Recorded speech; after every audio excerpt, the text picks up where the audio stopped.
ఇప్పుడు మనతో పాటు రైతు సంఘ నాయకులు సంపద్రావు గారు ఉన్నారు, రాష్ట్ర నాయకులు. వారి మాటలు విందాం.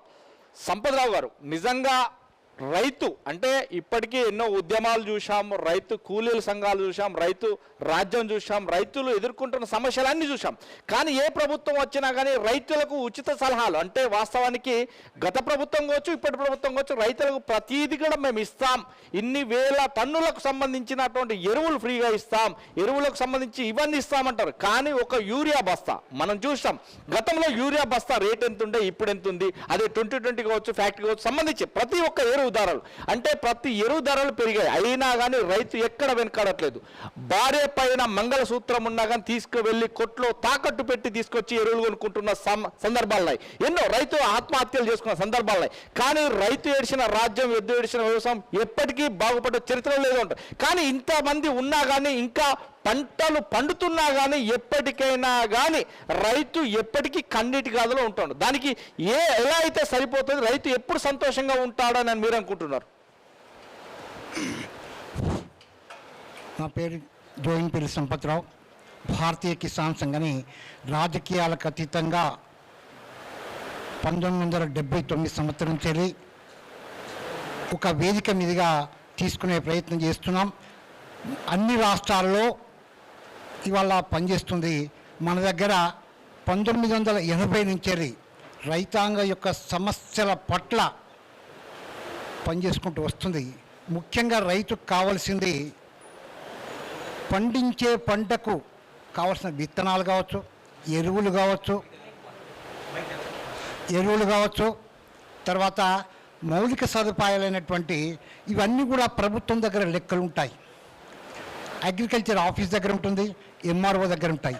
కానీ రైతును ఎప్పటికప్పుడు ఒక ఆశాజీవిగా బతుకుతూ ఏమొస్తుందో ఏం పోతుందో, నష్టం వచ్చినా వర్షం పడగానే విత్తనం వేయడానికి ముందుకొస్తుంటాడు.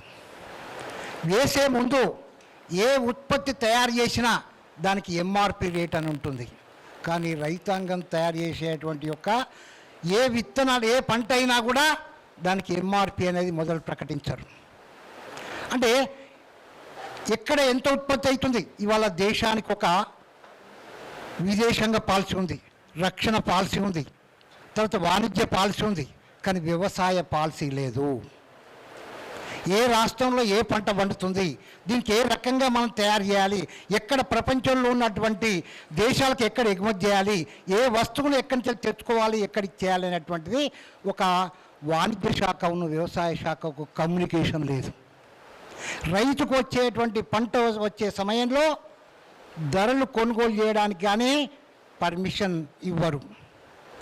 తర్వాత వాణిజ్య శాఖ వాళ్ళు వేరే విదేశాలకు ఉల్లిగడ్డ కావచ్చు, లేకపోతే ఏది వరి ధాన్యం కావచ్చు, నూనెలు కావచ్చు, ఇవాళ అన్ని రకాల కల్తీ అవుతున్నటువంటిది. ఆహార ధాన్యాల్లో కల్తీ అవుతున్నాయి, పాలు కల్తీ అవుతుంది. తర్వాత అంటే పాలు అనేది వేరే కాదు, రైతుకు సంబంధించినటువంటిదే. రైతు తయారు చేసేటువంటి పంటలు ఏవైతుందో ఇవాళ దేశంలో వ్యవసాయదారులు రాత్రి పగలు 365 రోజులు కష్టపడి తాను వచ్చే ఆదాయం వస్తుందా పోతుందా, నష్టపోతున్నా అనేటువంటి ఆలోచించకుండా, పెట్టుబడి ఇవ్వకుండా అప్పులు తెచ్చి చేస్తున్నటువంటి దాంట్లో ప్రభుత్వ సహకారం కానీ ఎక్కడ కానీ మనకు అందుబాటులో లేదు. బ్యాంకులు కావచ్చు, లేకపోతే కోఆపరేటివ్ వ్యవస్థ కావచ్చు, లేకపోతే ఏ రకంగా చూస్తే మనకి ఇది ప్రభుత్వం, రాష్ట్ర ప్రభుత్వం, కేంద్ర ప్రభుత్వం అంటారు. కేంద్ర ప్రభుత్వం ఇవాళ పప్పు దినుసులు లెక్క పెట్టుకోండి, పప్పు దినుసులు మన రాష్ట్రంలో పండేటి ఇవాళ ఒకటే పంట పండుతుంది, అది వరి మన రాష్ట్రంలో. అంటే వరి మీద ఇంత పంట వస్తుంది, ఇంత ఉత్పత్తి వస్తుంది, దీన్ని ఎక్కడ ఎక్స్పోర్ట్ చేయాలి, ఏ రకంగా చేయాలి అనే ఒక ఆలోచన రాష్ట్రానికి కానీ కేంద్రానికి లేదు. ఒకప్పుడేమో 2004 ముందు వాణిజ్య పంటలు వండి ఉన్నారు. అప్పుడు పత్తి రైతులు బోర్లు చేసుకొని పంటలు పండిస్తే చాలా ఆత్మహత్యలు జరిగినాయి 2004లో రాజశేఖర రెడ్డి అప్పుడు పీరియడ్లో. కానీ అప్పుడేమో వాణిజ్య పంటలు బంద్ చేసి వరి వేయమన్నారు. వరి వేస్తే ఇవాళ వరి బంద్ చేసి సన్న బియ్యం పెట్టమంటున్నారు.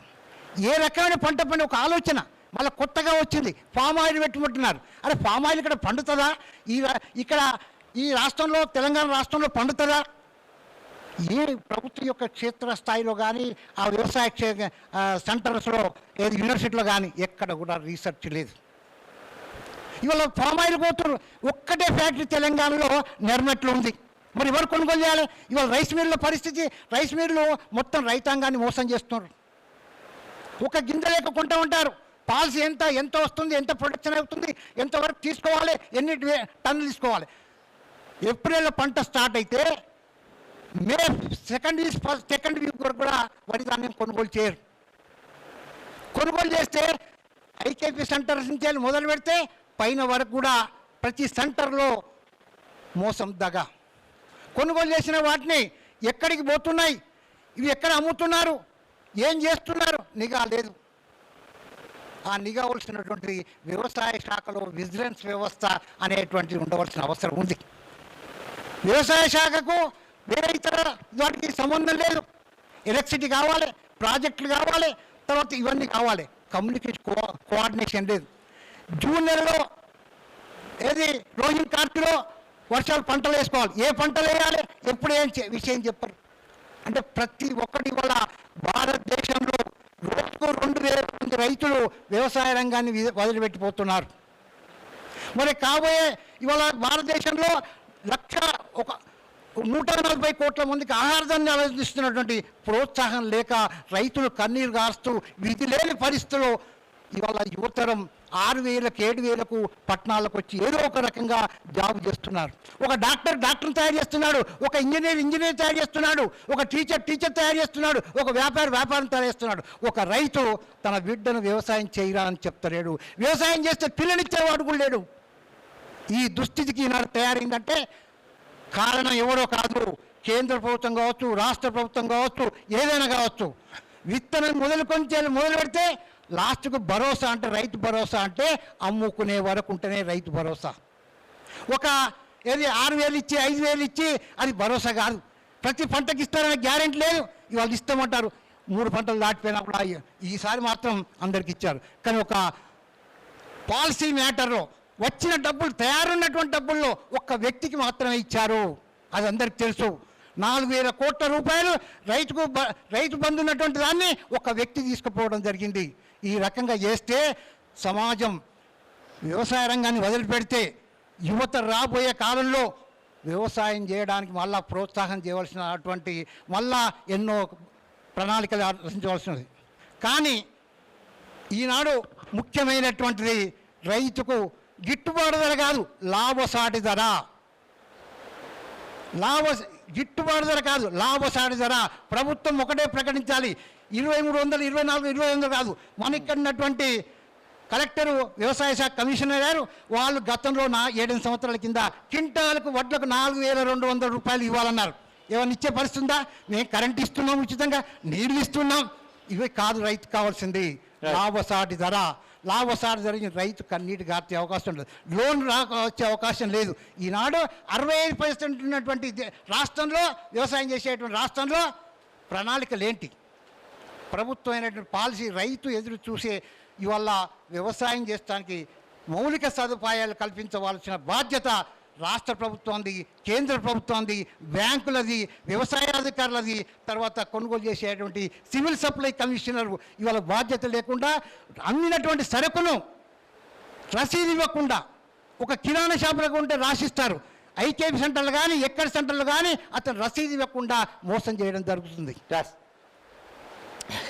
మొత్తం మీద సంపత్రావు గారు, ఏదైనా కానీ ఇప్పటి వరకు రైతు కన్నీటి గదలు మనం చూస్తున్నాం. ఎప్పుడు చూసినా కానీ రైతు శ్రమించి కష్టపడ్డ ఫలితం, నిజంగా కష్టపడి ఒక మార్కెట్ తీసుకపోతే దాన్ని తీసుకొని, అంటే రూపాయి కొనవలసిన దాన్ని పావలా కొని అది స్టోరేజ్ చేసుకొని తన రీసైక్లింగ్ చేసి తన ఎంఆర్పి ధర నుంచి వెళ్ళి మళ్ళీ మార్కెట్లోకి తీసుకొస్తే అదే రైతు 200 పెట్టి కొనాల్సిన దుస్థితి ఏర్పడుతుంది. ఈరోజు టమాటా కావచ్చు, లేదంటే ఎలాంటిదైనా మనం చూస్తున్నాం.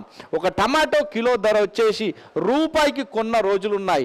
అదే రూపాయికి కొని దాన్ని మరగబెట్టి సాసు రూపంలో 200 కేజీ చొప్పున అమ్ముతున్నారు. ఆ రైతు కష్టాలేంటి? ఆ రైతు ప్యాడీకి సంబంధించి తక్కువ కొనేది తక్కువ, అమ్మేది ఎక్కువ. దాన్ని ఒక ఎంఆర్పి రూపంలో తప్ప ఇంకా వేరే ఏ రూపంలో అమ్ముతారు. కానీ రైతుకు ఎందుకు ఎంఆర్పి ఉండట్లేదు అంటే మీ సమాధానం?